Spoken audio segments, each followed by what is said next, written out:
회계관리 2급 문제 11번부터 20번까지 자, 한번 보겠습니다. 자, 회계관리 2급 문제 11번입니다.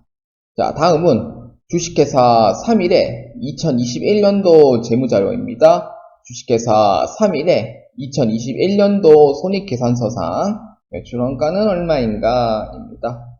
자, 이 문제는 여기 훑어보셔야 될 게 좀 있는 게 뭐냐면은 지표재고액 있고 통매입액, 매출환인, 기말재고액 이렇게 있죠.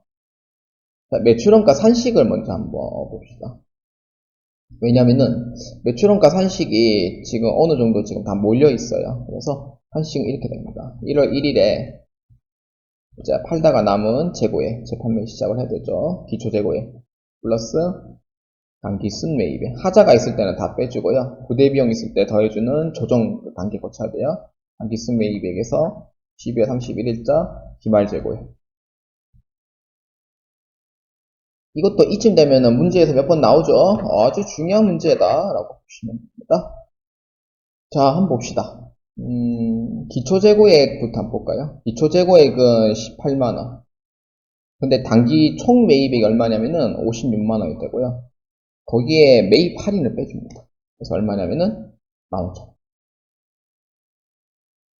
매출 할인, 총 매출액 제외하고, 그럼 단기 순매입 얼마예요? 54만 5천원. 그 다음에 기말재고액 얼마예요? 25만원. 이렇게 됩니다. 그러면은 매출원가가 얼마냐? 계산기를 한번 이용해 봅시다. 자, 기초재고액 18만원, 단기 순매입액 54만 5천원, 빼기 25만원. 매출원가 얼마예요? 47만 5천원이 나오게 됩니다. 그러면 47만 5천원에 해당하는 답이 있죠? 그래서 11번의 답은 몇 번입니까? 2번으로 체크하시면 됩니다. 그래서 2번에 47만 5천원이다 라고 보시면 됩니다. 선생님, 그러면은 매출 할인하고 총 매출이랑 관계 없나요? 그렇죠. 이 문제에서는 관계가 없어요. 근데 만약에 매출 총이익이 얼마입니까? 라고 물어보면은 관계가 있지만 매출 총이익을 묻는 문제가 아니기 때문에 이 문제에서 매출은 아무 관계가 없습니다. 자, 회의관리 2급 문제 12번입니다. 다음 중 주식회사 3일에 재고자산으로 계상할 수 없는 것입니다. 재고자산. 재고자산은 이제 목적 자체가 판매 목적을 위해서 하는 거죠. 그래서 어떤 거냐면 상품, 그 다음에 원재료, 그 다음에 제공품, 제품, 그 외에도 몇 개 있지만 이게 대표적인 거죠. 그래서 계상할 수 없는 것입니다. 그러면은 판매 목적이 아닌 거 찾으면 되죠. 여기 보면은 판매, 한 번 더 판매, 4번 더 판매 되어 있죠. 근데 1번은 뭐예요? 영업활동이에요. 정답은 1번이다 라고 보시면 되고요. 자, 한번 볼까요?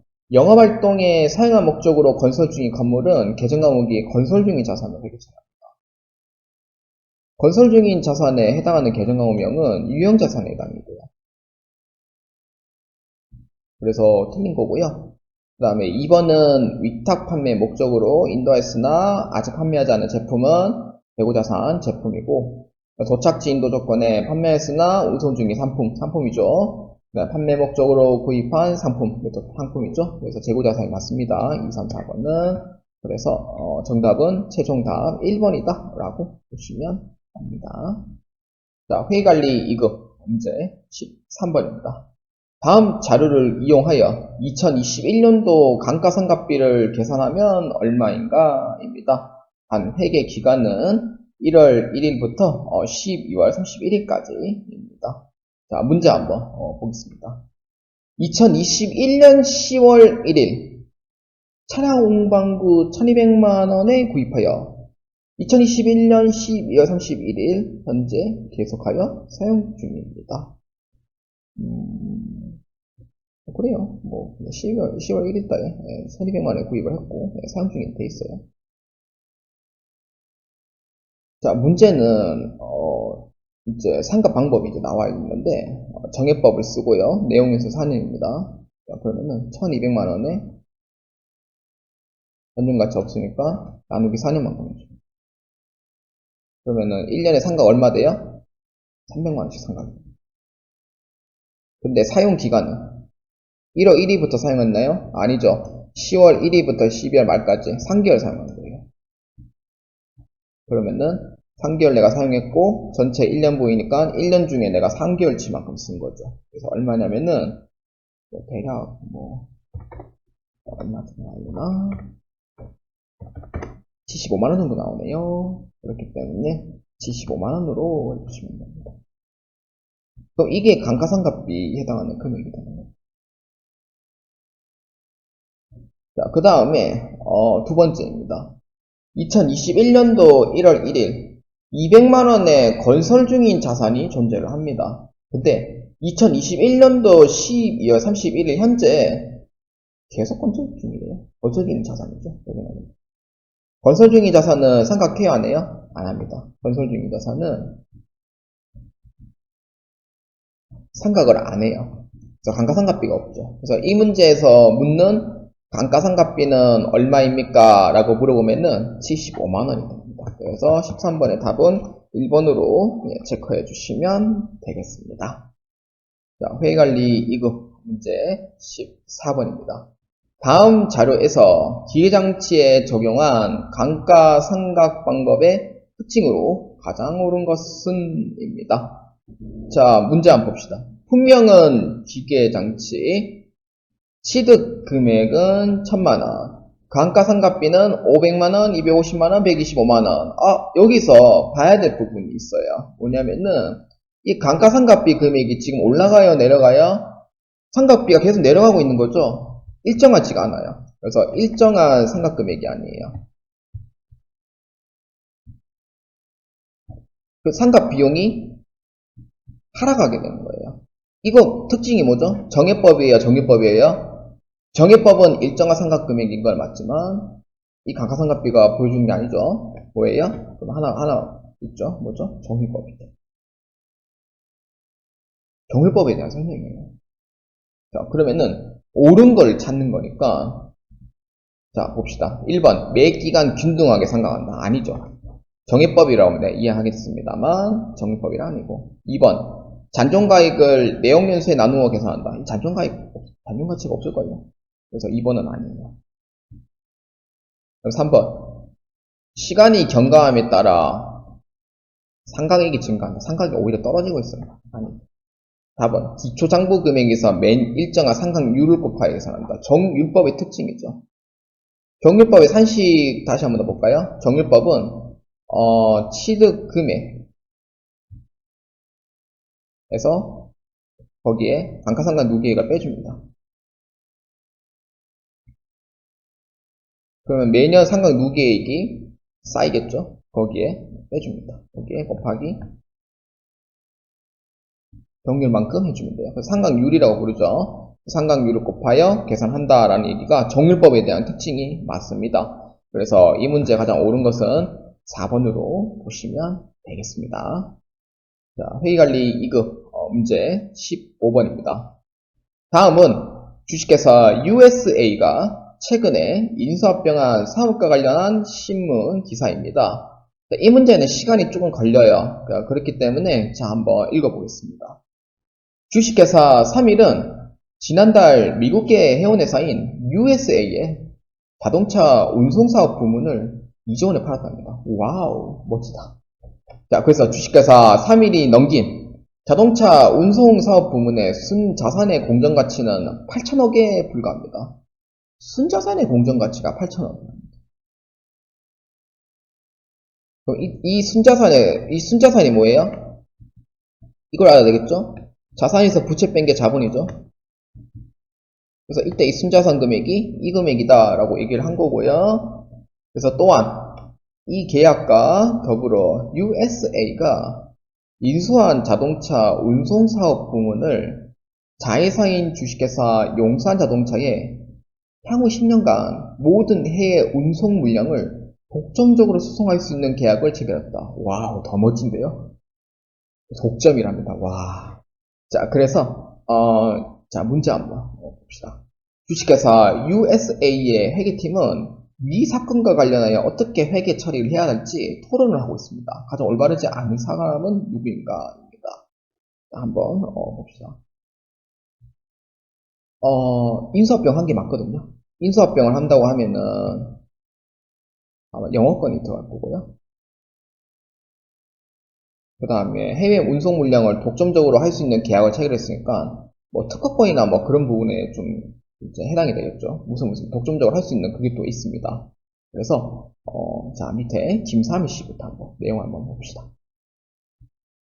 자 우리 회사가 이번에 주식회사 3일러부터 자동차 운송 사업 부문을 인수합병하기 위해 지급한 총 2조 원을 회계 처리해야 합니다. 어떻게 처리할까요? 라고 이제 김삼일 씨가 이제 물어봅니다. 2조 원 어떻게 처리할까요? 자, 이서울. 일단 우리가 인수한 순자산의 공정가치는 8천억입니다. 2조 원 지급했으니 추가로 지급한 1.2조 원에 자산의 26권 충족하면은 자산으로 기록해야겠지요.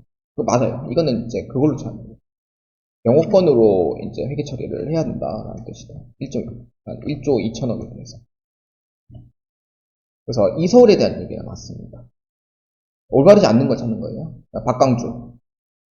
추가로 지급한 1.2조 원은 향후 10년간 독점적 수송권에 대한 계약의 가치이기 때문에 무형자산으로 처리하는 게 맞습니다. 이런 뜻이죠. 이거는 박강주는 이제 무형자산 처리하다. 라는 뜻은 영어권을 처리해라 라는 뜻이 되는 거죠. 이서울하고 박강주에 대한 얘기가 자산으로 기록해야 한다, 무형자산 기록해야 한다 라는 얘기가 똑같은 생각을 지금 가지고 얘기를 하는 거예요. 지금 그런 거고. 그 다음에 김마포입니다. 인수합병과 관련해서 순자산 가치보다 더 지급한 금액이므로 영어권이라는 개정 과목 회계 처리 해야 되지 않겠습니까? 라는 뜻이에요. 맞죠. 영어권은 회계 처리합니다. 그러니까 이 얘기를 토스받고 얘 토스하고 얘 토스하는 얘기가 영어권 처리하는 게 딱 도달하는 거예요. 맞는 거죠. 그럼 체경기가 답이 됩니다. 자, 체경기에 왜 틀렸나 한번 볼까요? 이 자동차 운반 사업 부문은 향후 높은 성장을 예상하니 취득한 모든 자산은 감가상각할 필요 없습니다. 영어권 자체가 외부 창출이긴 하지만 무형자산 상각을 원래 해줘야 되는 게 맞습니다. 근데 눈에 안 보인다고 해서 상각할 필요는 없는 게 아니고요. 눈에 안 보이는 것도 가치가 그만큼 떨어지기 때문에 체계적이고 합리적인 배분을 실시를 해줘야 돼요. 그래서 체경기에 대한 얘기는 감가상각을 할 필요가 없습니다 라는 게 아니고 감가상각을 할 필요가 있습니다 라는 얘기가 맞는 셈이 되는 거죠. 그래서 정답은 4번 체경기가 틀렸다 라고 보시면 되겠습니다. 자, 회계관리 2급 문제 16번입니다. 다음 중 회계 추정의 변경 후 변경한 연도의 당기 순이익을 증가시킵니다. 이거 정책 변경이에요? 추정 변경이에요? 라고 물어보면은 문제는 이미 뭐 추정 변경 후에 라고 돼 있잖아요. 당기 순이익을 증가시킨다는 뜻은 비용이 이제 변경한 후에 내려간다는 이제 특징을 갖고 있거든요. 그러니까 비용이 내려갔는지 안 내려갔는지 그거를 확인해 보시면은 그 답을 찾을 수가 있어요. 이걸 이해해 주시면은 어렵지 않습니다. 1번 대손 예상률을 높게 설정한다. 1,000원짜리를 1%를 설정하는 거랑 2% 설정하는 금액이랑 비용이 커져야 안 커져요? 비용이 커지는 겁니다. 1,000원에 1% 얼마예요? 10원. 비용 10원. 1,000원에 2% 얼마예요? 20원. 비용 어떻게 돼요? 올라가죠. 그래서 1번은 틀렸다. 그 다음에 2번. 정해법으로 생각하는 무형자산 내용 연장을 연장을 한다. 얘가 만원짜리예요. 10년을 생각하면 돼요. 10년 생각했더니 20년을 생각을 하겠대요. 그럼 10년 생각했을 때 비용은 얼마예요? 1,000원? 20년 생각했을 때 비용 얼마예요? 500원. 비용 어떻게 돼요? 내려가는 거예요. 2번은 맞다. 이렇게 보십니다. 그 다음 3번. 정률법으로 상각한 내역연수 단축. 만원짜리를 5년으로 상각하는 거랑 3년으로 바꾸는 거랑 비용 차이가 어떻게 되냐면 고속 상각이 될수록 비용은 무조건 올라가게 되거든요. 똑같은 퍼센테이지 잡아봤죠. 45%씩 뭐 5년을 해서 하면 되고, 3년 하면은 대략 제가 70 몇 프로를 알고 있거든요. 삼각 비용이 더 커지게 됩니다. 그래서 비용이 올라가고, 4번. 잔존가치가 감소한대요. 10,000원에 잔존가치 1,000원 잡은 거랑 5년을 상각했을 때, 그 10,000원에 1,000원이 아닌 500원을 상각했을 때나, 5년 잡았을 때나, 그 차이가 어떻게 될까요? 잔존가치가 9,000원에 5년 잡는 거랑 9,500원에 5년 잡는 거랑 금액이 완전 달라지게 돼요. 이거는 계산기 두들겨서 보여드리는 게 더 빠르겠네요. 자, 9,000원에 5년 남은 거랑 잔존가치 1,000원씩 해가지고 9,000원에 5년 1,800원. 그 다음에 9,500원에 5년 남은 거. 얼마예요? 1,900원. 가치가 어떻게 돼요? 비용이 올라가는 거죠. 그렇기 때문에 비용이 올라가겠고요. 그래서 4번에 대한 얘기도 아니다. 이렇게 보시면 돼요. 그래서 정답은 2번이 맞다라고 보시면 되겠습니다. 자, 회의관리 2급 문제 17번입니다. 주식회사 3일에 시산표에서 다음과 같은 오류가 발견되었습니다. 이에 대한 수정 붕괴로 가장 옳은 것은? 입니다. 자, 문제 한번 볼게요. 상품 75만원을 외상 매입하였으나 수표로 발행하여 지급한 것으로 기입하였다. 입니다. 이 문제 어디서 봤어요? 12월 달에 나왔던 문제입니다. 자, 이거 잘 보세요. 자, 12월 달 똑같은 얘기 할게요. 그냥. 상품을 원래 매상 매입하는 거는 차변에 상품으로 원래 75만원 처리를 해야 되는 건데, 대변에 당좌예금 이렇게 잡는 거거든요. 근데 수표를 발행해서 지급을 했대요. 그러면은 당좌예금 이제 처리를 했고요. 외상 매입은 원래 외상 매입금 잡아야 되는데 당좌예금 처리를 한 거죠. 이걸로 안 한다는 거죠. 이걸로 했다는 거죠. 그러면 어떻게 해준대요? 다시 돌리면 돼요. 그래서 어떻게 하냐면은 대변에 있던 당좌예금은 차변으로 이렇게 처리하시면 됩니다. 대변에는 다시 외상 매입금으로 해주는 거예요.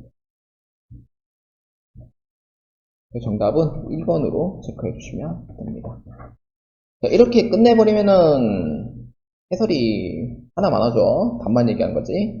자, 여기서 설명해 볼게요. 여러분들 이걸 아셔야 될 것 같아요. 총계정 원장 한번 보세요.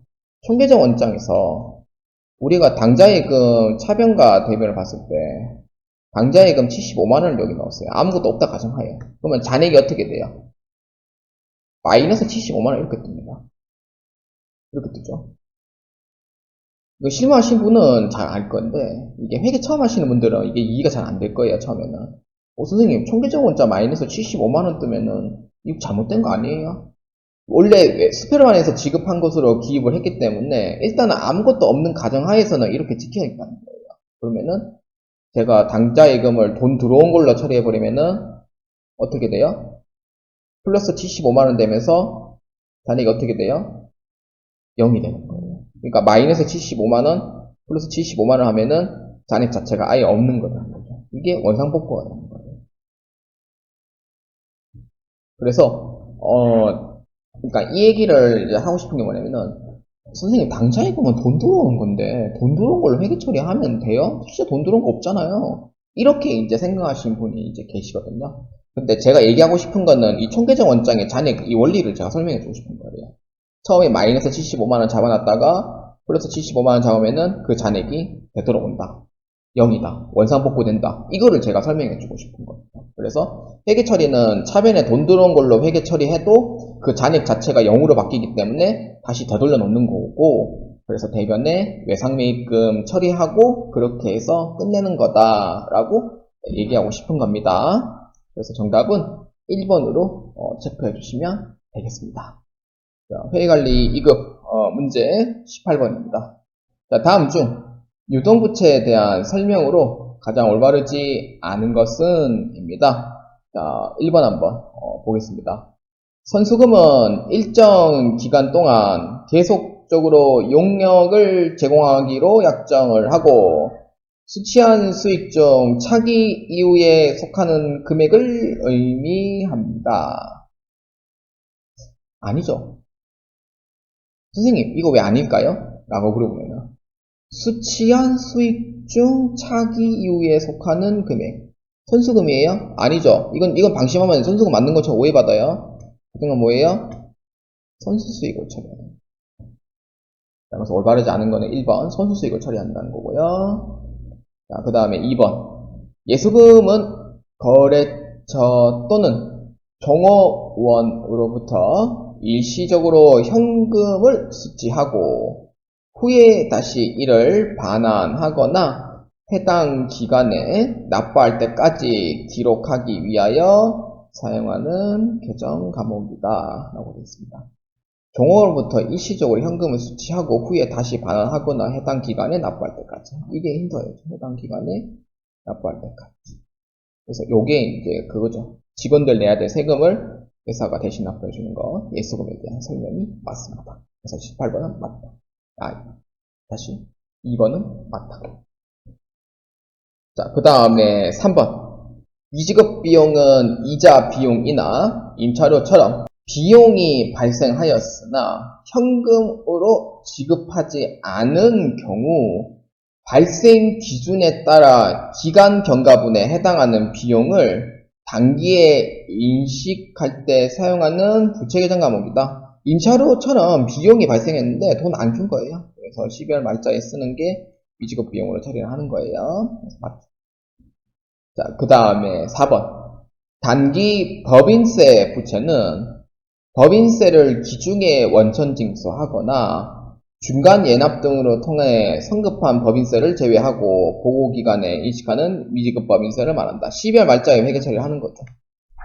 그래서 선납세금 제외하고 미지급 세금으로 잡는 거잖아요. 그래서 4번도 맞습니다. 그래서 정답은 옳지 않은 거 1번으로 보시면 되겠습니다. 자, 회계관리 2급 문제 19번입니다. 자, 다음에 시장 상황에서 사채를 발행할 경우 사채 발행과 관련된 분기에서 차변에 나타날 계정 과목으로 가장 옳은 것은 입니다. 시장 이자율 5%, 액면 이자율 10%입니다. 이 문제 1월달에 나왔던 문제인가요? 1월달에는 할인 발행으로 나왔던 문제예요. 이제 지금 우리가 지금 5월달 3일차 문제죠. 이거는 할증 발행에 대한 문제입니다. 그래서 시장이자에 더 높은 경우에는 할인 발행이지만 액면이자에 더 높기 때문에 이거는 할증 발행이 돼요. 그러면은 회계처리 어떻게 되냐면은 차변에 고통예금으로 처리를 하고요. 근데 문제는 현금 돼 있으니까 그냥 현금으로 하는 걸로 할게요. 대변에는 사채는 액면가액으로 처리를 하고요. 액면가액보다 돈을 더 많이 받았기 때문에 그 이자를 낼 수 있는 여력이 충분해요. 그래서 이거를 사채 할증 발행이라고 부르죠. 할증 발행 차금으로 처리를 해주면 됩니다. 사채 할인 발행 차금은 차변, 사채 할증 발행 차금은 대변으로 처리를 하게 됩니다. 그래서 차변에 나타날 계정 과목으로 옳은 것은 정답은 3번이 되겠습니다. 만약에 대변이라고 하면은 답이 2번이 되고요. 근데 이 문제는 3번에 해당하는 부분이 되고요. 근데 4번은 할인 발행을 했을 때 해당하는 문제입니다. 자, 회의관리 2급 문제 20번입니다. 자, 다음 중 비유동 부채에 해당하는 것을 모두 고른 것입니다. 비유동 부채는 이 문제도 1월달 나왔었죠. 이 비슷한 문제가 사장 퇴임에 해당하는 문제입니다. 이분을 많이 인용을 하죠, 제가. 자체, 장기 차입금, 장기 미지급금도 해당이 됩니다. 그 다음에 퇴직급여, 충당부채. 임은 임대보증. 이렇게 처리해야 돼요. 자, 그래서 비유동부채에 해당하는 것을 모두 고른 것이라고 되어 있으니까, 자, 기억 한번 봅시다.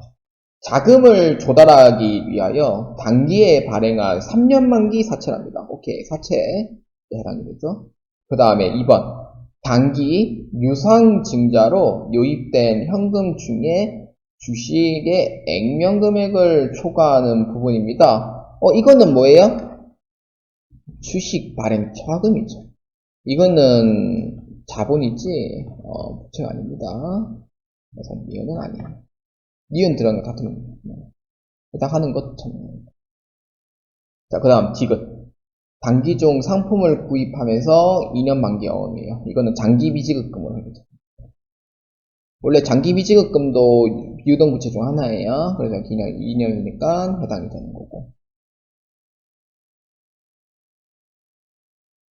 그 다음에 니을 퇴직급여 충당부채입니다. 적어놨죠. 퇴직급여 충당부채. 그래서 해당하는 답 몇 번이에요? 그렇죠. 3번으로 처리해 주시면 되겠습니다.